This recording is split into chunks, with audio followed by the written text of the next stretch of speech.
It has been fun, but now it is time for change. What's up, guys? Punks here, and here we are to do a breakdown and review of chapter 368 of Black Clover, which is known as page 368, Just Getting Started. Which is ironic, considering what this chapter is in terms of, I suppose, not really. It is the end of an era. It really is the end of an era, and that's very, very interesting. It took 368 chapters. Wow. We are so close to the end. But trust me, I understand why it happened, and I give Tabata credit for being able to do this for even a chapter. Not to talk of 368 of them, but obviously I will talk about that a little bit more after we hop into the review itself. So let's not waste any more time and let's hop right into it. Editing me. Ready? 3, 2, 1, go.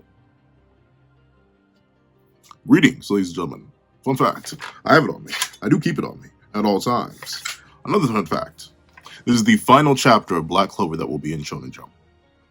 I think this is already kind of well known though, but yeah, Tabata is moving to Jump Giga. It is explained at the end of this chapter, but I just want to cover it now. So if Black Clover disappears on the channel for 3 months, it's not my fault.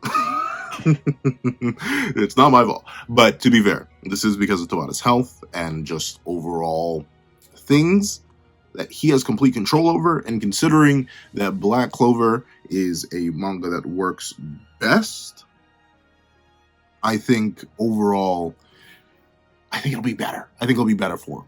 I think it works best when Tabata has more free reign, more time. Some of Tabata's best work came after breaks, came after multi-week long breaks. So obviously, I think we give him 3 months, we let him cook, we let him hop in the kitchen and get his wrist to whipping, then bada bing, bada boom. Things are going to end up being a whole lot better than they were before. Or even a whole lot better, because I'm not even going to say like this art is bad or anything. But Tabata produces extremely quality art, even compared to his regular stuff, after he's been on break for a bit. So I 100% believe that when he comes back in the winter months in Jump Giga, he's going to have fantastic art, fantastic quality, all that good stuff. And I believe it's going to be longer. They aren't going to be 20-page chapters anymore. I believe I read somewhere 70-page chapters, which is, that's good. That's like a nearly, pretty much, I'd say arguably a month of chapters, just every 3 months. So it's still rough. I understand why a lot of people are unhappy about it, but hey, I'd rather he take care of himself and take care of his health than, overwork himself to oblivion. But speaking of oblivion, let's hop into the chapter itself. So open up, and we do get to see that Yami is using Dark Moon, essentially setting up his own mana zone. So hopefully, and I mean hopefully, the big boy right here doesn't end up absolutely annihilating. But certain things happen, and we see that Nacht's brother goes on to say, "That's you all." Oh wait. That's you all over, Yami. Look how strong you've gotten. I'm sorry, though. I can't just spend time on you. Master Lucius gave me another type of magic, and I'm going to use it. So, obvious. It's because I haven't talked about Black Clover. Why am I blanking on his name? I know his name. I know he's Nacht's brother. He's Yami's best friend. I know all the information about him, but his name is slipping from me. Luckily enough, this is why we keep the Googler on us, ladies and gentlemen, because I am genuinely blanking. Hold on a minute. Give me 1 second. I need to figure this out. Not brother. Morgan, there we go.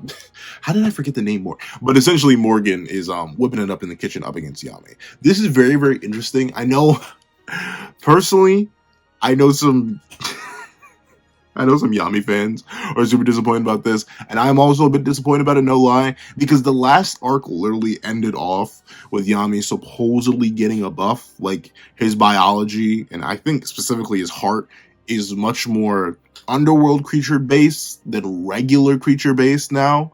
Like, he's not just a basic human anymore. He literally got like a demon biology amp. Yet Morgan is still able to come in and do this. But I do think it works, because Morgan was given like a whole high-level underworld creature. We know Morgan was already powerful enough himself, and plus he's wielding literally 2 of the strongest magics. You may be wondering what I mean by 2, but as Nami, wrong series, as Yami notes, or finds out, Morgan has developed light magic and dark magic. So I forget, do we actually know who Morgan's fused with? I don't think so. I don't think we ever actually found out. Who is Morgan fused with?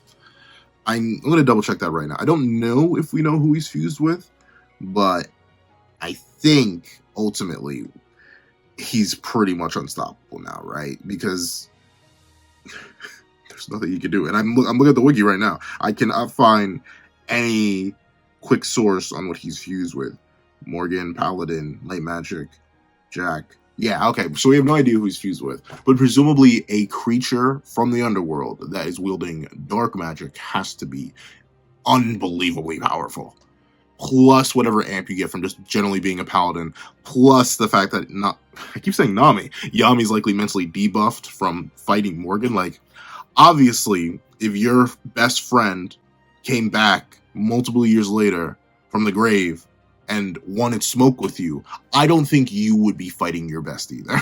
So obviously I can't even blame Yami for struggling here, because not only is he fighting one of the best fighters he ever knew, not only is he fighting two of the strongest magics, not only is he literally fighting himself in terms of like, this is my best friend, I don't want to hurt him, at the same time he's going to hurt everything I know and love, including me.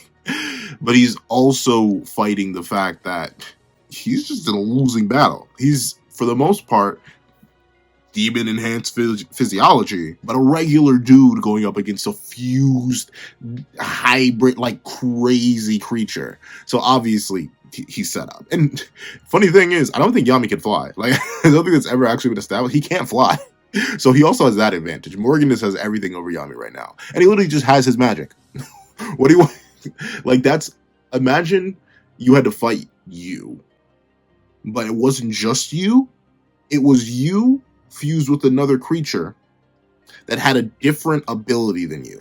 Like, say you know how to fight in a certain way. Let's say you're a kung fu master. You don't need to fight you. That's not only also a kung fu master, but they can fly and they also know everything about taekwondo. Like, you're just gonna lose. So I can't even blame Yami for getting cooked here. And we see the Dark Blade reaches out, and this is very interesting. It looks, I can't exactly tell what happens here. It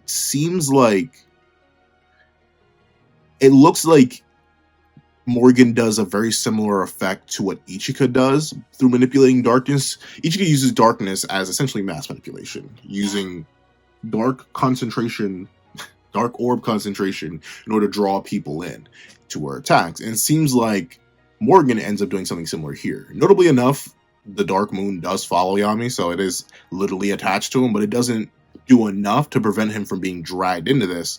And we see that Morgan even praises Yami. He's like, hey, yo, bro, it's not your fault, broski. You're the one who knows dark magic power the best. And obviously with that, Yami knows he's kind of cooked. Like, once again, just imagine fighting yourself, but better.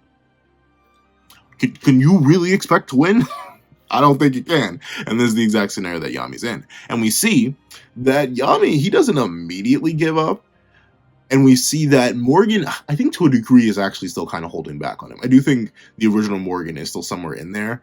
Because notably, he doesn't actually strike Yami with any of the darkness. He specifically just uses the darkness as a tether to try and pull Yami in towards his strikes. But he only attacks with light beams. Now, question is, like, how fast are these light beams? Are they the same light beams that Yami was reacting to at the beginning of the series? I don't know. Maybe they are the same speed, but their power is massively increased. Because we see that Yami straight up admits, his output's way out of my league. So, obviously, this just isn't the best for Yami. Like, this scenario in particular is really, really rough for him. Because, sure, he's dealt with light magic users before. And sure, he knows everything about dark magic. But in combination, they're really, really bad. Because if you need to deal with projectiles as you're being pulled towards the thing launching projectiles, and they're able to fire multiple projectiles at once, it's hard to do. There's a boss fight from a particular video game that I'm thinking of. Okay, it's not exactly the same, and I think I'm thinking of a different boss fight. But Marluxia, Kingdom Hearts 2, Data Marluxia and Lost Illusion Marluxia. Specifically, remember, the attack that pulls you in, like the swirling petals that yank you in, and then Marluxia starts attacking. Sure, it's a lot similar to deal with in that game because you just hit square once, you guard, and then you're good. But imagine that, but you couldn't guard. Like, you had to individually counter every single one of the side swings with a press of X. Like, it'd be difficult to do. And Yami's doing that literally in real time. While we see his output is way out of Yami's league, meaning he's way more powerful. And we see that this darkness, this great dark power is so much that Yami can't do anything. He just ultimately gets swallowed within it. And Morgan, in a sick but epic move, brings together the light and the darkness. Call him Riku real quick, because bro literally pulled up and double slashed Yami. Hit him with a 2-piece, no drink, no drink, no biscuit, no nothing. Bro just got hit with the rawest 2-piece this side of the Mississippi. And Yami's somehow alive. Well, to be fair, we don't know if he's 100% alive, but like, I'm not saying he tanked it, but the fact that he isn't actually straight up bisected, the fact that the slashes only went into his body and didn't cleave straight through him is a testament to his durability. Like, these are little fundamental elements of nature being infused with extremely high level magic from one of the strongest warriors we've ever seen in the entire series. And Yami, sure, you can see the slashes go very deep into him. Like, just barely, like, he may have like this much space left before the slashes directly cut straight through him, but he has that space left. He is there. That is crazy. That is crazy. Like, Yami's super duper impressive for this. But we see, and once again, in a similar vein to Sister Lily, in a similar vein to a lot of the paladins we've seen before, there still is some fraction of Morgan in there. He still remembers their dream, their ideology, and their desire to become the strongest magic knights to get there. However, due to the fact that Morgan is corrupted, lost in the shadow, deep in the dark, he ends up saying, "I'm sorry, Yami. On my own, I'm already the strongest magic knight." And bring. Hey, Morgan, we got someone on the phone for you. Who would that be? His name's Asta, and he has a few choice words for you. But we do get to see that it's not looking good for anybody, really. Yami's already got pretty much. It doesn't seem like he's going to be able to come back from this at all. But then we cut over to another gang fest. I really wish I had been recording and live reacting to this at the time, because the Lucius reveal of being a proper, juicy, actual multi-clone monster was crazy. And seeing 2 Luciuses jump Yuno is obviously, while Yuno is extremely powerful, extremely fast, he was struggling with 1. He barely beat 1. And that's when he was pushing himself to his limits. He's not going to be able to beat 2. And we see this in full form. I'm not sure what the Lucius does here. Presumably it's using its physical strength, because you can see it like swings its arm down. So it looks like it just straight physically struck the building and demolished it. But Yuno, using star magic, was just barely able to dodge. He teleports right here. But the other Lucius is like, "You do realize I can see into the future, right?" And immediately appears to smack him away. Once again, super duper impressive though. I'm not exactly sure. I forget if it's stated anywhere whether or not these Luciuses scale directly to the original. But even if they scale to a fraction of Lucius's current power, the fact that Yuno, even after the year of training, all that, the fact that Yuno is able to contend at all with what would be a portion of Lucci's power, when Lucci was pretty inarguably, next to true DU Asta, the most physically oppressive being we've seen in the entire series in his 50% state, and then you have Lucius's base reinforcement magic on top of that. This is very, very, like, this is crazy for Yuno. The fact that he's able to block it at all. You can obviously see he's using the sword and the shield, but still, the fact that those don't shatter from these impacts is a testament to how powerful Yuno is. Like, I can't, like, notably in certain scenarios, I would clown on characters like this. Like, come on, bro. How you get a whole training arc, a whole year of training, all those extra amps, you make yourself a super crazy next level buffing spell that allows you to negate the control of time, and you're still getting smacked up. But he's literally fighting inarguably the most broken character in the entire series.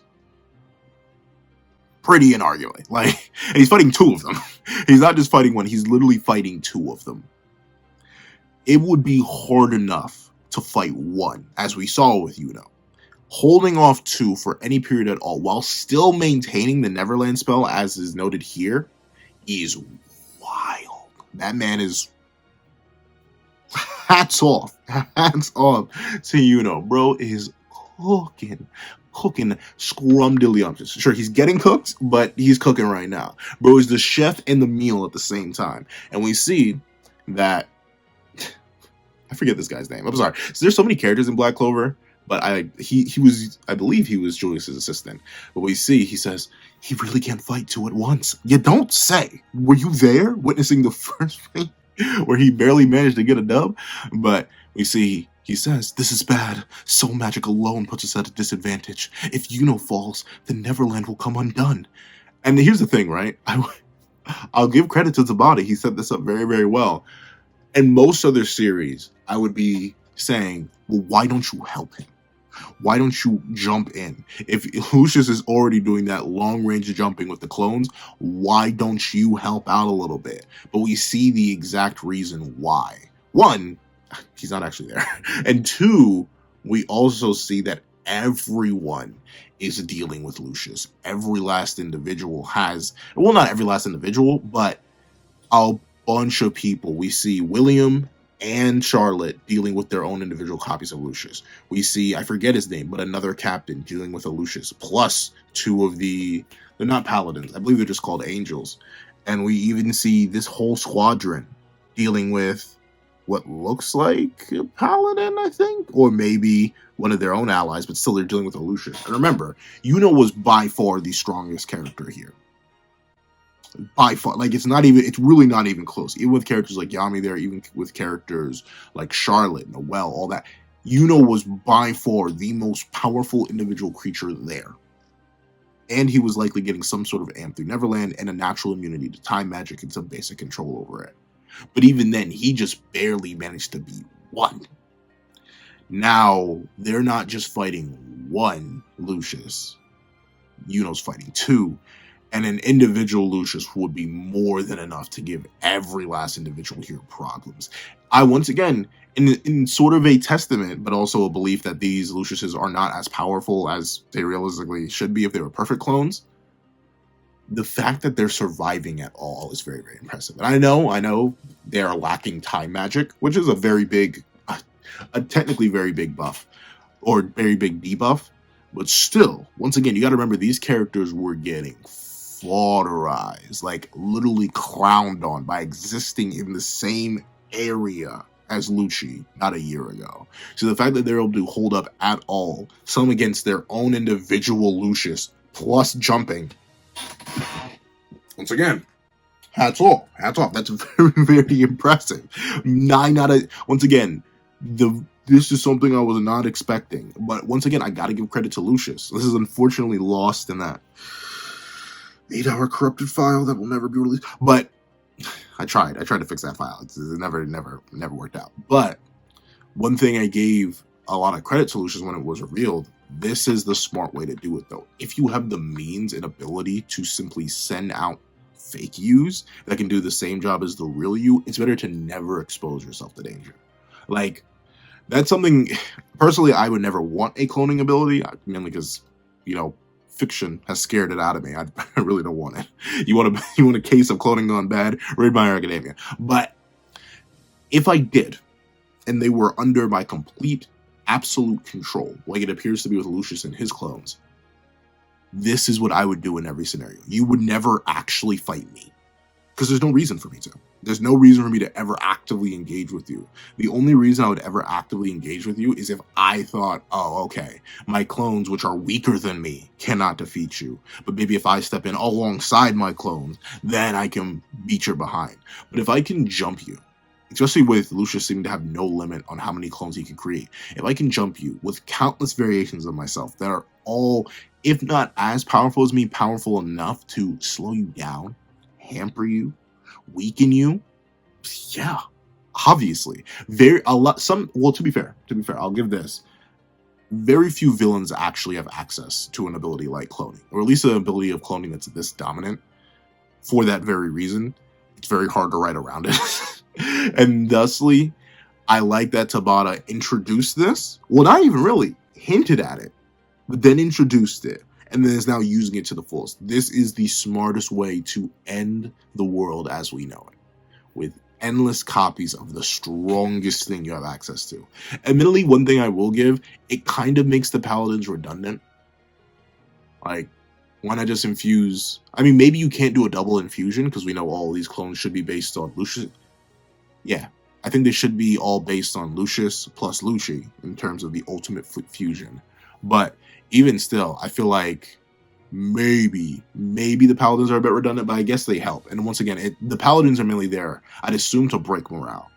Like, you don't revive the Noelle family mama without wanting to break the Noelle family. You don't revive Morgan without hoping to debuff and mentally shatter Nacht and Yami. Like, there are strategic reasons to the paladins, which is why I still like them, and I think they aren't entirely redundant with these Luciuses running around. And especially with the revelation that is using Neverland to negate one of their most powerful abilities, it makes sense that the paladins are still there, because they have pretty much no encumberment. No one except for Lucius has time magic, and thusly every single paladin is still able to fight at their own full abilities, like we saw with Morgan earlier on. But we do get to see that now let's declare that they're going to lose to Lucius's time magic. You forgot. You may be moving to Shamgiga, but currently you're in Shonen Jump, and thusly the reverse jump shall begin. Because we see, as everyone's starting to... Oh, sweet mother of mercy, I don't get paid enough for this. Oh no, my bones, my bones, my bones. We see that Lucius goes on to say, let us put an end to this world. I will admit, one thing about this chapter that, even though I knew this was coming, like, obviously this was going to happen, and I do like the double page spread, I do kind of wish this was its own individual page. Like, really sink into that moment. Obviously, in the physical Shonen Jump magazine, and likely even on the website, it would likely end up showing up anyway, unless you were to make this thing an entire spread in of itself. And let me see, how many pages are before here? 1, 2, 3, 4, 5, 6, 7. So yeah, honestly, if it were me, and I was paneling it out, I would have made this the 8th page. Well, and I would have actually removed it. I would have just made this a full, proper image of Lucius. In fact, I would probably have this image the same, but then replace this image with the real Lucius back in the Spade Kingdom. And then make this the next page. Because this kind of, let us put an end to this world, it's pretty much instantly undermined by the fact that, oh no, the Black Bulls are here. Though admittedly, once again, this is a very, very nice upgrade to the design. And we see that Lucius himself is even caught off guard by this. Though I do love how some of the Luciuses are already ready. Like some are looking like, these things again. And some of the angels are immediately turning like, oh, we must run the heavenly smoke with these beasts. So I do like that. But we see, with a proud declaration, it's not done yet. And then the whole crew, the Black Bulls, if you know them as, will leap out of the darkness of anti-magic. And once again, I do really like some of these designs. Ultimately, I do kind of agree with the common consensus that Luck is kind of my favorite. Something about the anti-magic claws and the anti-magic flaring coat and the anti-magic lightning, like, I'm sorry, it's just way too heat. I get why. Like, notably, for a while when I first started reading Black Clover, I didn't get why people liked Luck, but I did a reread recently. Why did I forget things? But I did a reread recently, and I fully understand the cool appeal of Luck, and thusly I get why a lot of people chose him as their favorite design. And Magna, I like the flame. I like the anti-magic flame. Though notably, you can see everyone is here on some Smash Bros. Ultimate type B. We got Langris, not Langris. Why do I always remember Langris' name, but I can never remember his? No. Please. I like Langris more, that's why. I think it's only because I like Langris more, that's why. Hold on. This is what happens when you desync yourself. Langris. Manga.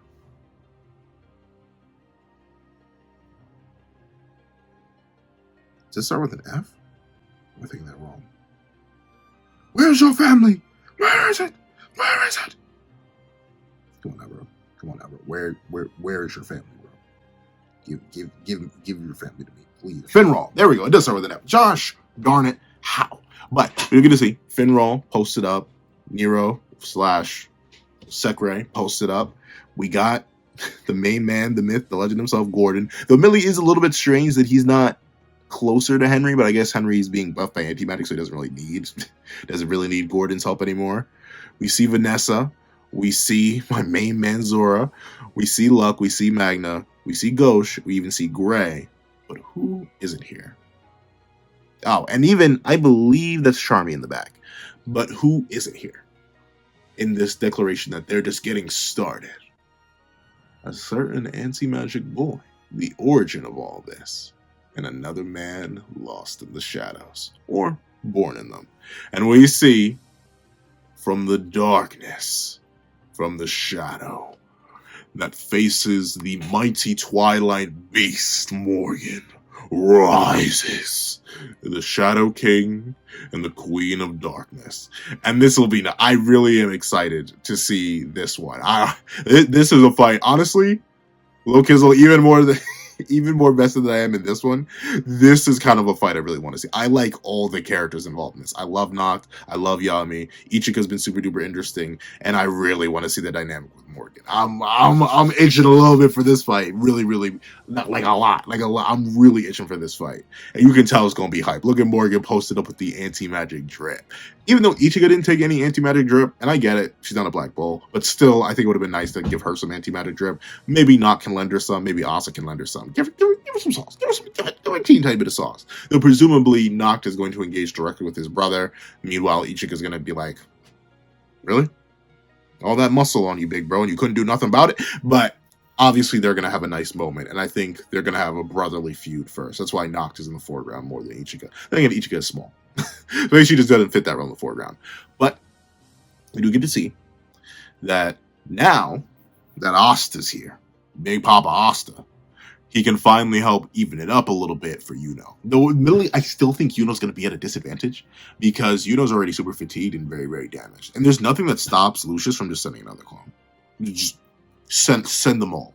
Like, the only hope that they really have right now is that Asta could hypothetically negate them using anti-magic. Like, he can do, I believe it's Demon Dweller. I forget which one. The one that, like, cancels all magic phenomena in the area. Or he could at least, like, turn them off. Like, I'm not exactly sure how the Lucius clones work. I'm not sure if they're, like, fully optimized to be autonomous. Or if Lucius himself kind of is, like, playing them like a video game. But if it's the latter, and these ones are just purely born of magic, then hopefully Asta can regain some balance and shut them down and force the real Lucius to appear. Because even right now, even with Asta very impressively in base cutting into this Lucius clone with just a single swing of one of his blades with the katana, all it takes is another to show up, and then another, and then another, and then another, and heck, realistically, the big thing that Lucius is missing right now is time magic because of Neverland. If he just swarms Asta with a bunch of clones and forces Asta to fight through the bunch of them, he could just send a whole nother bunch of clones after Yuno and get rid of Neverland, and then suddenly the resistance will drop massively. Because as great as it is that Asta is able to support the Black Bulls, I'm not sure he can support literally everyone like Yuno's doing, and without that support, everyone's going to get got. We aren't sure. I'm not exactly sure what the amp quantification is, but considering they are barely surviving against Paladins, Angels, and Lucius clones, I highly doubt they would survive it without Yuno support.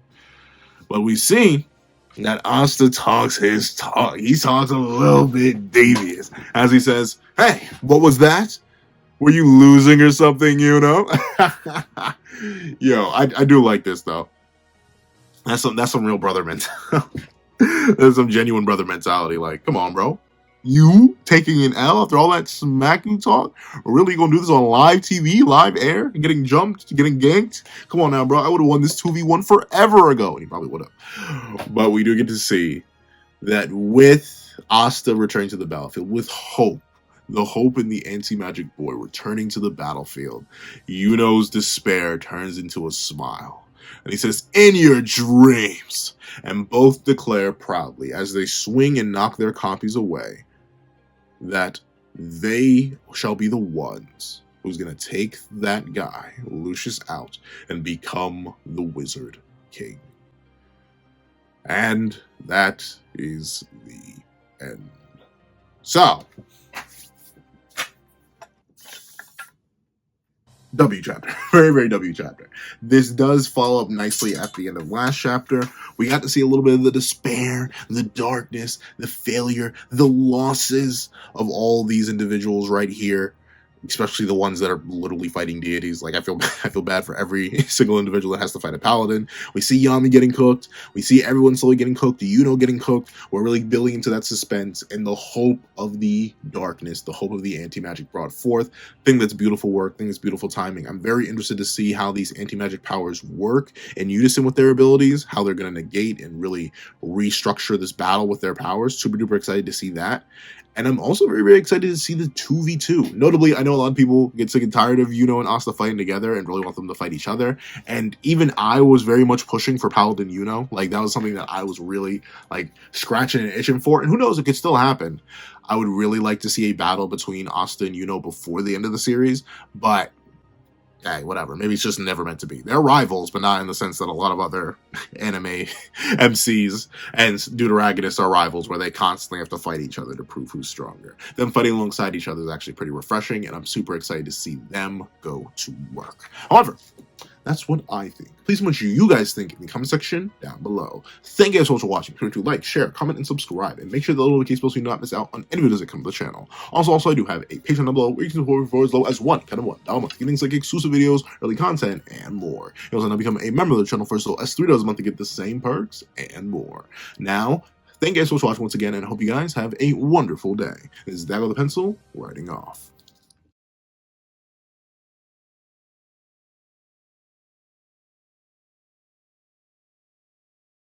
I'd like to give a thank you to our $3 members, Recliner Plays and Red Wolf 4765.